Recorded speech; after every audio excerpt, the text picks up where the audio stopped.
Kama is a masculine noun, and in this speculative hymn is the first allusion to the cosmogonic function of desire.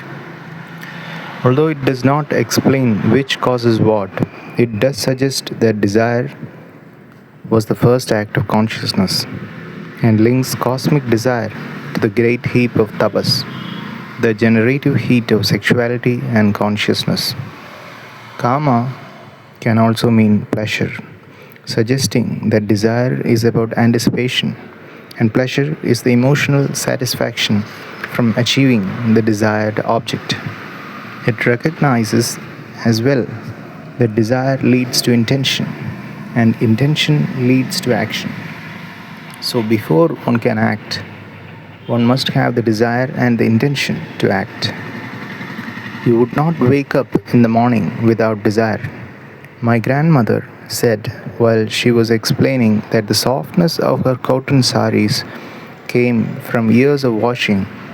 In cosmic terms, Kama's great heat is the primal biological energy, linked to prana, the life force. Indians had understood early on that desire is everything. Without it, human beings are nothing. The living cell would fall apart without the animating principle of Kama. It is the wellspring of all activity. A few centuries after the Rig Veda came the Atharva Veda.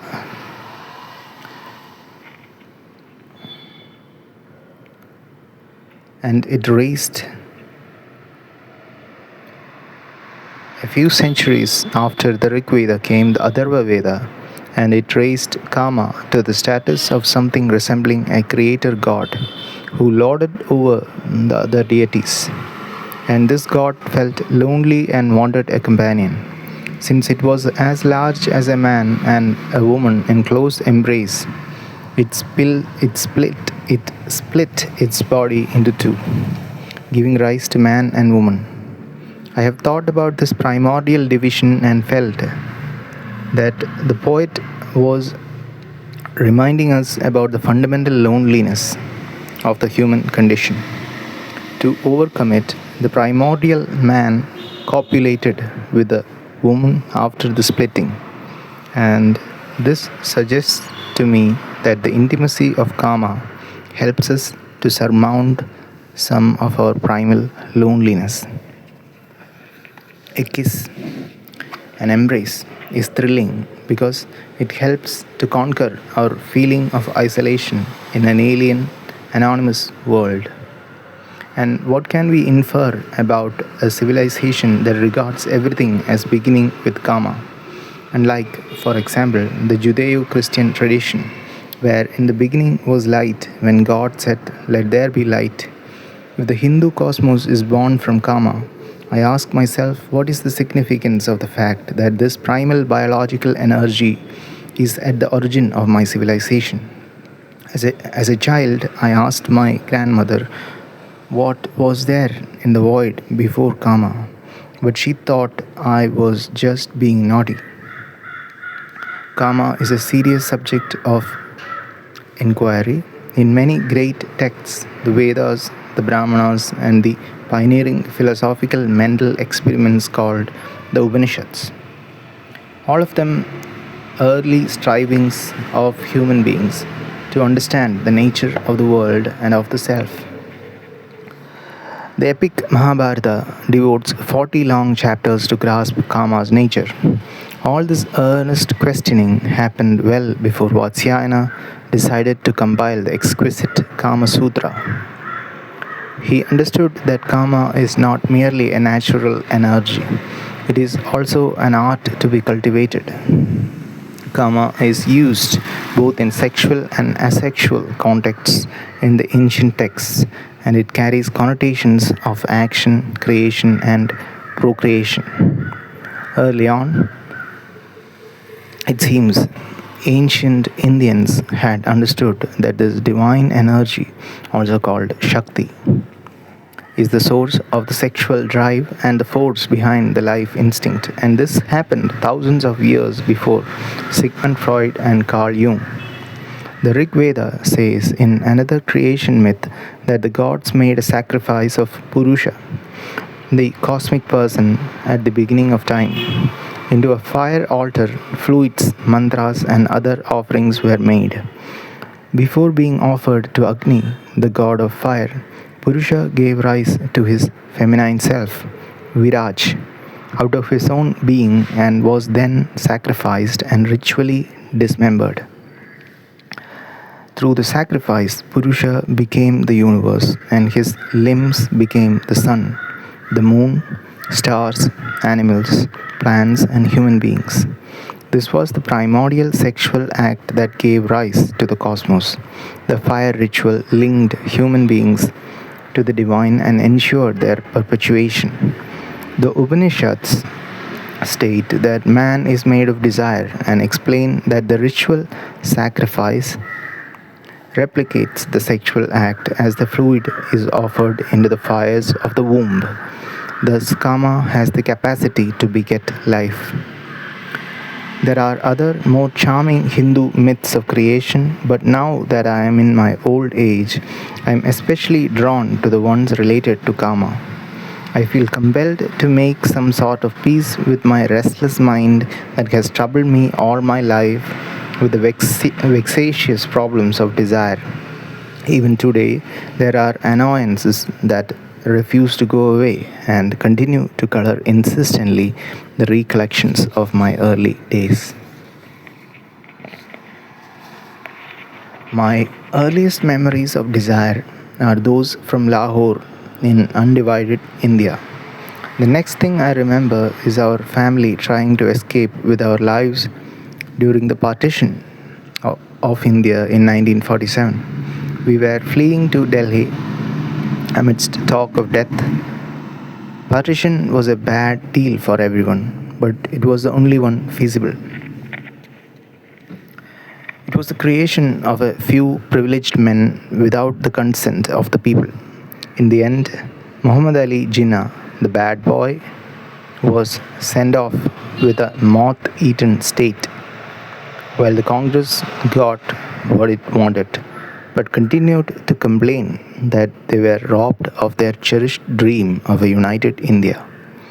I was curled up against my mother in the train at Lahore station, clinging to her neck, making it wet with my tears. The warm breath from her wheezing chest covered my cheek. She was asthmatic and her chest heaved in an eruption of coughing. Suddenly, I was separated from her and I was passed to an uncle through the window of the train and taken away from the woman's compartment. I thrashed about on the berth next to my father as the train jerked and then lumbered out of the station. The clackety clack gathered force, drumming into me the conviction that I was being carried farther and farther away from the safe harbor of her neck and breast. I must have gone to sleep, and the next thing I remember is of being deliriously happy when I was reunited with her the following morning when the train pulled into the old Delhi station. My father was a doctor by profession, and since doctors were in demand, he quickly got a job with the government. We had never seen anything quite as grand as Lutyens, Delhi, and we embraced it with reckless abandon, and this helped us to forget the ones we had lost in Pakistan, including my aunt, who had been hacked to death while trying to escape. Initially, we lived in tents like refugees, where I remember my mother crying all day long, waiting for news about her family. Soon, however, we shifted to one of the newfangled colonies built by the Public Works Department that came up in South Delhi to house middle level officials. Our whitewashed flat was situated near India Gate. I was put in an English missionary school run by the Christian brothers, and it taught me early on to deny desire, linking it with guilt and shame. I cried on the first day when my mother left me in the headmaster's office. He took me to class 1, where I stood shyly behind the door, refusing to go in. The boys were half asleep when we entered, but everyone jumped up when they saw the head. I was shorter than the others, and my hair was cut square, parted in the middle like a peasant's. I was ill at ease in a new shirt that my mother had bought the day before. It pinched under my arms, my ill fitting khaki shorts braced up tight around my thighs. On my feet were sturdy new Bata shoes, which marked our middle class status. The boys began to go over the lesson. I listened intently, sitting at the back, not daring even to cross my legs, ignoring the paper airplanes that flew past and landed periodically at my feet. From my mother's playful chatter at home, I was familiar by now with the letters and numbers that the boys were reciting. When the bell rang in the afternoon, everyone left.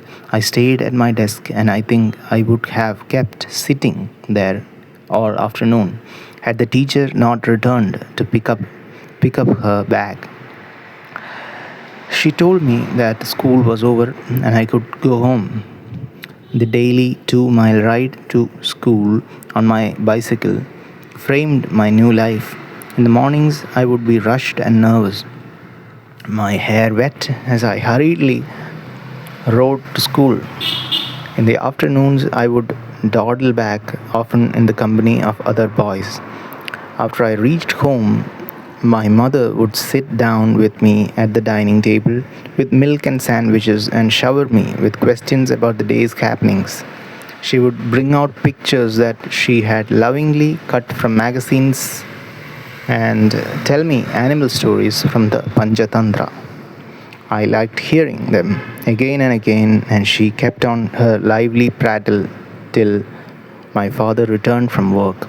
Sometimes her mood would suddenly turn melancholic as she remembered someone who had been left behind in Pakistan.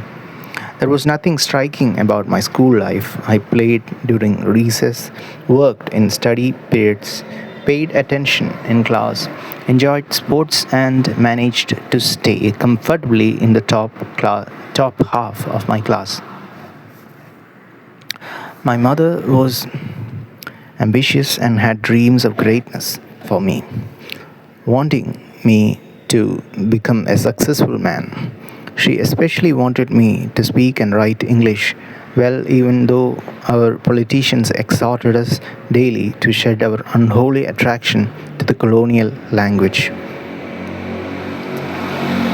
The English that I grew up speaking was a new idiom that was quietly emerging under the bright Indian sun inside our English medium schools across the country. It was more confident, less imitative than the speech of the earlier generations of Indians. My mother had a great and unfulfilled desire to belong to Delhi's fashionable society. She would go out every evening to Connaught Place, the main shopping arcade of New Delhi. She wandered around CP, as everyone called it, stopping before the glittering shops. Since she did not have the money, she contented herself by looking yearningly at the beautiful displays in the windows from the outside. Her great disappointment was to have an unworldly husband who was shy and reclusive. She wanted to dress up and go to glamorous parties, but he was happy with his own company. He loved his work and was totally absorbed in it. He usually came home tired and preferred to relax in the evenings, take solitary walks, meditate, and read spiritual literature.